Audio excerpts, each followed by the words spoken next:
Happy morning. नमस्कार आप सभी साथियों को आपके अपने YouTube channel doctor Falahari ES center में हम एक बार पुनः स्वागत करते हैं फ्रेंड्स, हम वेलकम करते हैं। फ्रेंड्स, आज का जो टॉपिक है काफ़ी इंपॉर्टेंट है। आज हम बात करेंगे पैंक्रियाटिक कैंसर यानी कि अग्नाशय में होने वाले कैंसर के ऊपर हम बात करेंगे फ्रेंड्स। इसके पहले कैंसर के ऊपर ऑलरेडी हमारी सीरीज चल रही है जिसमें हमने एक कॉमन वीडियो बनाया है कि कैंसर क्या है, उसके कारण क्या है, उसके लक्षण क्या है, बेस्ट एज ट्रीटमेंट क्या हो सकता है, कौन सा डाइट प्लान आपको फॉलो करना है, कौन सा योग एक्सरसाइज करना है। इसके बाद फिर फ्रेंड्स हमने टाइप ऑफ कैंसर के ऊपर वीडियो बनाए हैं जिसमें करीब 8 से 10 वीडियो अभी तक हमने बना दिए हैं, जैसे tongue cancer, mouth cancer, tooth cancer, throat cancer, stomach cancer, breast cancer, blood cancer, brain tumour. इन चीज़ों के ऊपर यानी कि इन कैंसर के ऊपर हमने वीडियो बना दिए हैं। डिस्क्रिप्शन बॉक्स में हम लिंक दे देंगे, आप इनको जरूर देख लीजिएगा फ्रेंड्स।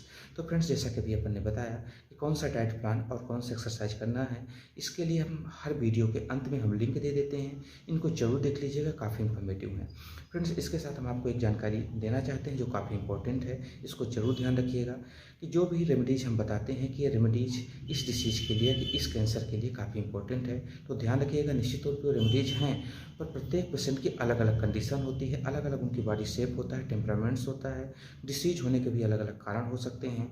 उनको अभी हुआ कि बाद में हुआ, कितने सालों से है, कब है, उसमें कौन कौन से सिम्टम्स आ रहे हैं, उनके खानदान में डिसीज किसी को थी कि नहीं थी, या किस तरीके से, कई चीज़ें हम लोग उसको जानने का प्रयास करते हैं। उसके आधार पर हम लोग रेमेडीज को सेलेक्ट करते हैं और उसमें बेहतर से बेहतर रिजल्ट मिल पाता है। तो जो भी हम रेमेडीज बताएंगे फ्रेंड्स, उसको ध्यान रखिएगा, वो सिर्फ इन्फॉर्मेशन पर्पज़ के लिए हैं। बाकी अगर किसी को कोई भी समस्या है तो आप अपने डॉक्टर्स के माध्यम से इसकी जानकारी ले सकते हैं कि हमारे माध्यम से भी आप इसकी जानकारी लेके ही शुरुआत करें, जिससे कि आपको बेहतर से बेहतर रिजल्ट मिल सके। तो फ्रेंड्स, आज हम बात कर रहे हैं पैंक्रियाटिक कैंसर के ऊपर। तो फ्रेंड्स, सबसे पहले हम आपको बताना चाहते हैं कि पैंक्रियाज ये है क्या। पैंक्रियाज फ्रेंड्स, जैसा कि आपको पता है कि जो हमारा डाइजेस्टिव सिस्टम होता है, इसके लिए एक बहुत ही महत्वपूर्ण ये ग्लैंड है, यानी कि हमारे जो पाचन तंत्र की एक बहुत ही महत्वपूर्ण ये ग्रंथि है, जो कि लीवर, स्मॉल इंटेस्टाइन और जो स्प्लीन होता है, प्लीहा, यानी कि उससे चारों तरफ से ये घिरी हुई होती है, जिसको पैंक्रियाज कहते हैं। इसका जो शेप होता है फ्रेंड्स, उसको फिश के आकार का आप समझ सकते हैं या कि पत्ती के आकार का समझ सकते हैं। लगभग एक परिपक्व जो पैंक्रियाज होती है उसकी जो लंबाई होती है करीब 6 इंच के आसपास होती है।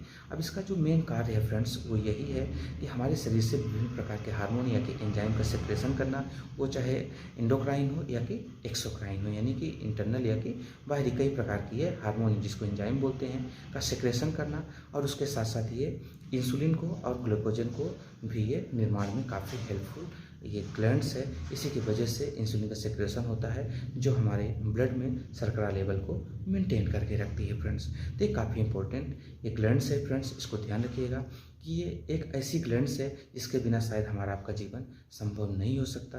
निश्चित तौर पे हमारे शरीर के अंदर जितनी भी ग्रंथियाँ हैं सभी बहुत ही महत्वपूर्ण हैं और सभी की हमारे शरीर में बहुत बड़ी आवश्यकता है, लेकिन जो पैंक्रियाटिक ग्लैंड्स है ये निश्चित तौर पे बहुत ही इंपॉर्टेंट ग्रंथि है। अब आगे हम बात करते हैं फ्रेंड्स कि इसमें जो कैंसर है वो क्या है, कैसे कैंसर इसमें से हो जाता है। फ्रेंड्स, जैसा कि आपको पता है कि हमारे शरीर को चाहे जहाँ भी हो, किसी भी प्रकार की असमान यानी कि हमारी जो सेल्स हैं वो असमान ग्रोथ करना शुरू कर देती हैं, उसी को अपन कैंसर कहते हैं। इसी प्रकार से पैंक्रियाटिक यानी कि अग्नाशय में होने वाला जो कैंसर है उसमें होता क्या है कि जो पैंक्रियाटिक सेल्स होती हैं वो असमान रूप से ग्रोथ करना शुरू कर देती हैं, जिससे जो पैंक्रियाटिक फंक्शन है वो पूरी तरीके से वीक पड़ जाता है या कि डिसबैलेंस हो जाता है। इस कंडीशन को अपन पैंक्रियाटिक कैंसर कहते हैं। कई बार वहाँ पर सिस्ट हो जाता है, कई बार पस फॉर्मेशन होना शुरू हो जाता है और कई बार बहुत ज़्यादा ब्लीडिंग होना शुरू हो जाती है फ्रेंड्स। एक्चुअल में जो पैंक्रियाटिक कैंसर है इसको साइलेंट किलर के रूप में कहा जाता है। इसका कारण ये है फ्रेंड्स कि इसके जो लक्षण हैं वो शुरुआती दौर में तो दिखाई नहीं देते, या कि ऐसा समझ सकते हैं कि शुरुआती दौर में आप नहीं समझ सकते हैं कि किसी को पैंक्रियाटिक कैंसर है, लेकिन बाद में जो इसके सिम्टम्स हैं प्रत्येक पेशेंट के, यानी कि जितने कैंसर के पेशेंट होंगे उसमें लगभग भिन्न भिन्न सिम्टम्स आपको देखने को मिलते हैं। इसलिए इसको एक प्रकार का साइलेंट किलर भी कह सकते हैं, क्योंकि इसके सिम्टम्स पता ही सामान्य रूप से नहीं चल पाते। ये फिर जब पता चलता है जब काफ़ी लेट हो चुका होता है, तो निश्चित तौर पे ये बहुत ही घातक हो सकती है फ्रेंड्स।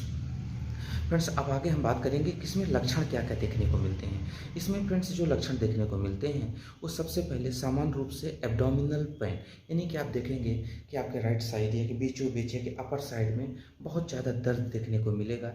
कई बार आपको नोजिया और वॉमिटिंग के भी सिम्टम्स देखने को मिलेंगे। लॉस ऑफ एपेटाइट, यानी कि भूख लगना धीरे धीरे कम हो जाती है। इसके साथ साथ अचानक वजन का बहुत ज़्यादा कम होना शुरू हो जाता है।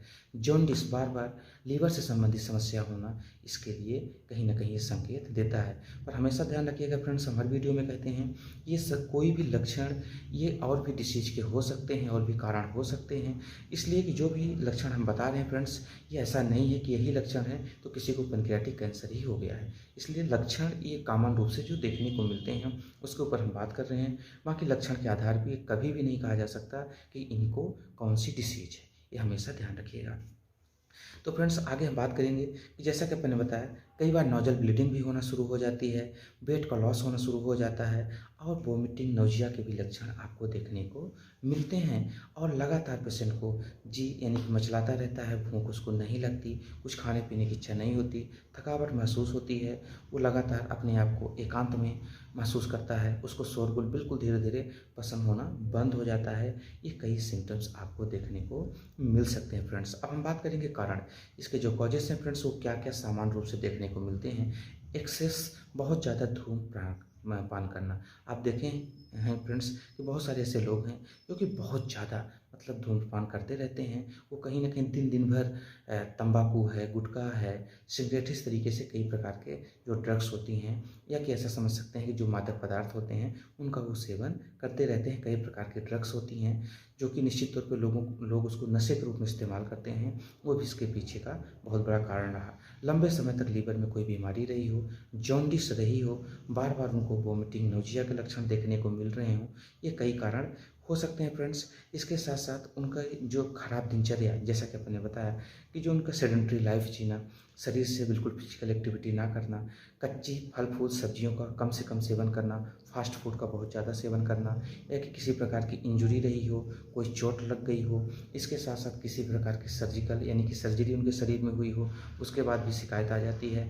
और कई बार किसी भी बीमारी के लंबे समय से मेडिसिन भी खा रहे हैं, वो भी एक कारण बन सकते हैं। तो जो हमने कारण बताए हैं फ्रेंड्स, ये कोई फिक्स नहीं हो सकते हैं, ना तो कारण ना तो लक्षण, पर ये ज़्यादातर देखने को मिलते हैं। सबसे बड़ा कारण तो फ्रेंड्स, जैसा कि हम हर वीडियो में कहते हैं कि डिफिशियंसी ऑफ ऑक्सीजन और एंटीऑक्सीडेंट, यानी हमारे शरीर में एंटीऑक्सीडेंट और ऑक्सीजन के अभाव से ये बीमारी देखने को मिलती है। अब हम बात करें फ्रेंड्स कि ठीक है किसी को ये बीमारी ना हो उसके लिए क्या करना है, सबसे पहले हम यही बताते हैं। तो फ्रेंड्स हर वीडियो में हम एक बात कहते हैं कि 98% कारण ऐसे होते हैं जो निश्चित तौर पर हम आप प्रयास करके उनसे बच सकते हैं। बस 1-2% ऐसे कारण होते हैं जो कि पता ही नहीं चल पाता किसी को कब क्या हो जाए। एक अच्छे चलते फिरते खाते पीते इंसान को भी कुछ भी हो सकता है। बाकी 98% ऐसे कारण होते हैं जिसको हम आप बच सकते हैं। तो ठीक है, जो हमारे आपके हाथ में है उसको हमें आपको फॉलो करना चाहिए। तो जो अभी हमने कॉजेस बताए हैं, जो कारण बताए हैं, सेम इसके उल्टा करना है। नेचुरल एक्सरसाइज करनी है, वो भी सनलाइट की उपस्थिति में कैसे करना है उसके लिए हम लिंक दे देंगे, आप उसको जरूर देख लीजिएगा फ्रेंड्स। इसके साथ अच्छा खान पान रखना है, ज़्यादा से ज़्यादा नेचुरल डाइट को फोकस करना है, जैसे फल हैं, सब्जियां हैं, इनको रॉ फार्म यानी कच्चे फार्म में ज़्यादा से ज़्यादा फॉलो करना है। उसके लिए हम डाइट प्लान की लिंक दे देंगे, आप उनको जरूर देखिएगा। अब हम बात करते हैं फ्रेंड्स, अगर किसी को हो ही गया है तो फिर अपन उसको किस तरीके से ठीक कर सकते हैं, कौन सी एच रेमेडीज हैं जो कि निश्चित तौर पर उनके लिए काफ़ी हेल्पफुल हो सकती हैं। इसके लिए फ्रेंड्स जो सबसे बेहतरीन जो मेरी चॉइस की रेमेडी है, इसके लिए हम एक 3 कम्बिनेशन बनाते हैं। पहला है S1, C1 और F1। इन तीनों का कम्बिनेशन हम तैयार करते हैं फ्रेंड्स, और इनको D3 डाइल्यूशन लेते हैं। एक 100 ml वाटर में करीब 5-5 बूंद तीनों का D3 डाइल्यूशन इसमें डालेंगे। उसके बाद बिस्लरी वाटर या कि आपके पास अशुद्ध जल हो, जिसको डिस्टिल वाटर बोलते हैं फ्रेंड्स, उसको ले लीजिए। उसके बाद इसमें 50 स्ट्रोक आप दीजिए। 50 स्ट्रोक देने के बाद 1 लीटर पानी जो वो पानी पिएँ उसमें करीब इसका 15 से 20 बूंद डालिए। उस बॉटल को भी 50 स्ट्रोक आप दीजिए। जैसे मान लीजिए कि हमारे पास ये बॉटल है, इसमें हमने पानी भी भरा और लगभग 15 से 20 बूंद यही कॉम्बिनेशन रेमेडी डाल दिया। उसके बाद इसको भी हमने 50 स्ट्रोक इस तरीके से दे दिया। अब जब पेशेंट पानी पिएंगे, कभी भी पिए यही पानी पिए। एक चीज़ ये हमेशा ध्यान रखिएगा फ्रेंड्स। अगली इसमें कॉम्बिनेशन जो हम बनाएंगे वो रहेगा C10 और A1 का। इसको इसी तरीके से आप तैयार करेंगे। बस इसको 10-10 बूंद आपको सुबह, दोपहर, शाम या कि शुरुआती दौर में आप 2-2 घंटे के अंदर में भी ले सकते हैं।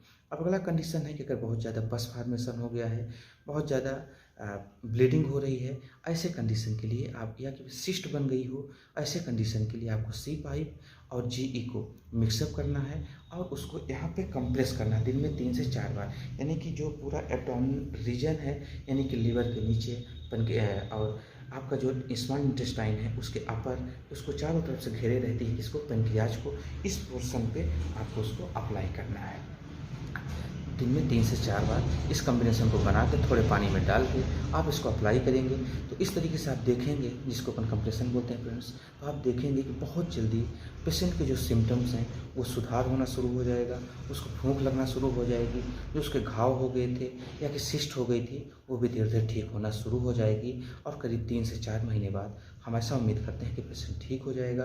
बाकी कुछ ऐसी रेमेडीज़ हैं जो कि पेशेंट के हिसाब से और देनी पड़ सकती हैं या कि कम करनी पड़ सकती हैं, इसको जरूर ध्यान रखिएगा फ्रेंड्स।